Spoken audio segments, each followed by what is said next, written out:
ভিক্ষুক রাস্তা দিয়া যায় আর জমিদারের পুত্রবধূও যায়। একজন সামনের থেকে আসতেছে, একজন সামনের দিকে যাইতেছে। দুইজনের ক্রসিং এর সময় ভিক্ষুকের গায়ের কাদা জমিদারের পুত্রবধূর গায়ে লেগে গেছে। সে দুনিয়া আন্ধার করে ফেলছে, স্বামীকে ডাইকা নিয়ে আসছে, বলছে ভিক্ষুক আমার কাপড় নষ্ট করে দিছে। সে শুধু ভিক্ষুক ছিল না, বৃদ্ধ ছিল। বৃদ্ধ ছিল না শুধু, জীর্ণ ছিল, শীর্ণ ছিল। শরীরে কাপড় ছিল না, ফাটা চিরা কাপড় ছিল। পায়ে জুতা ছিল না, পেটে ভাত ছিল না। জমিদারের পুত্র সইতে পারে নাই, যৌবনী শক্তি সয়তো সয় কি কইরা তার স্ত্রীর গায়ে ভিক্ষুকের কাদা, বস সমগ্র শক্তিকে হাতে জমা করা একত্র করে বৃদ্ধের গালে বসায়।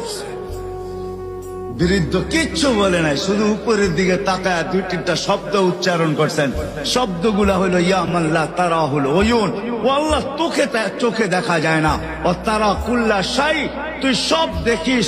ফারা তারা মা বি, তুই কি দেখিস না আমার সাথে কি ঘটতেছে? এটা কি দেখিস না? বলতে দেরি যুবক, মরতে দেরি হয় নাই। জমিদার চলে আসছে, প্রতিশোধ নিবে।